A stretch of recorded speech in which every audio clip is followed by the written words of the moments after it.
জানিছিল ভাবে জানিছি অন্টি ছুরিয়ে তন্টি কাটিবা লোক ଆପଣ ସିନା ଆପଣଙ୍କ ଶ୍ୱଶୁରକୁ ଜାଣିନାହାନ୍ତି ହେଲେ ମୁଁ ଠିକ ଚିହ୍ନିଛି ଠିକ ଜାଣିଛି ମୁଁ ଜାଣିଛୁ ଭାଇ ଜାଣିଛି ସେ ତ ମଝିବାବୁଙ୍କ ବାହାଘର ଆପଣ ବଡ଼ବାବୁଙ୍କ ଘର ଲୋକ ଲଗେଇ ଆପଣ ଚୋରି କରିନାହାନ୍ତି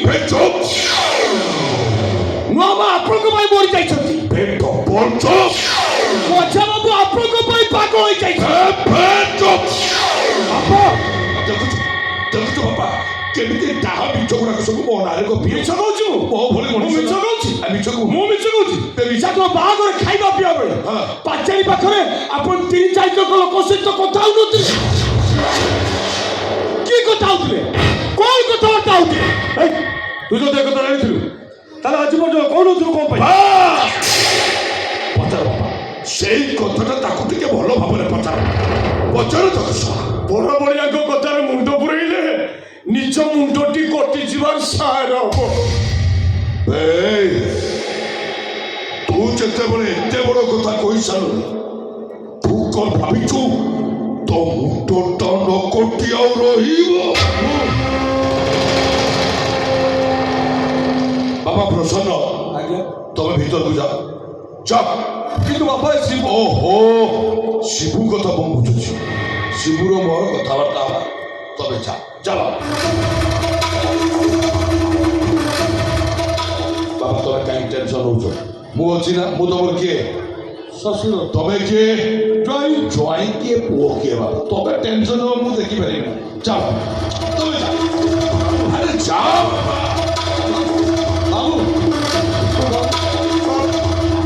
ବାବୁ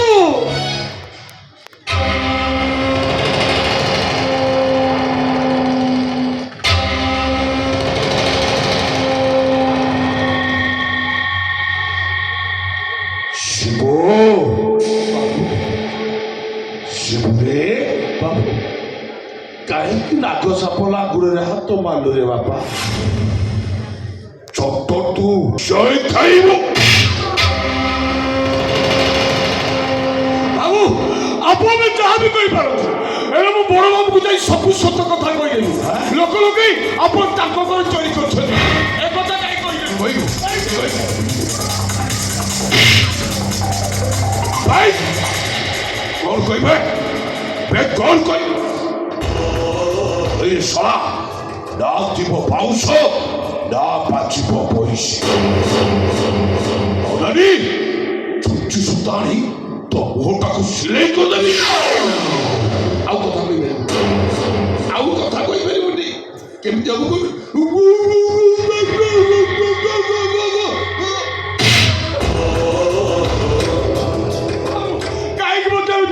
କରୁଛୁ ଭାଇ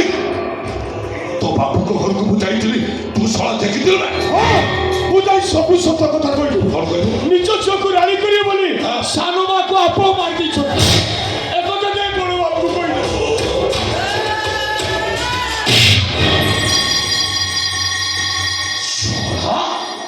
ମୋ 12 ବର୍ଷର ତପସ୍ୟାକୁ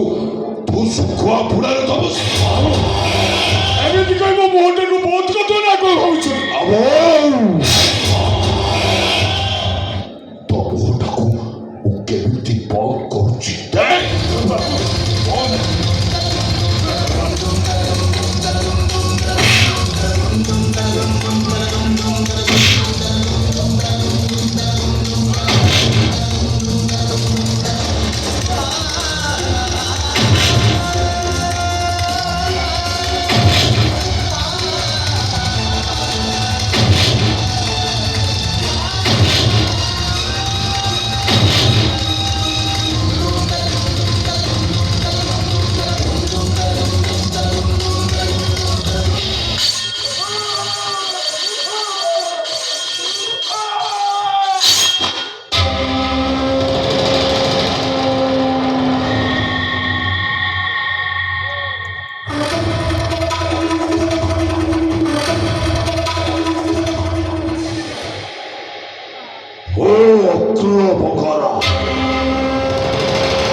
ଲଜ୍ଜାରେ ହାତ ମାରିବାକୁ ଚେଷ୍ଟା କଲେ ଏ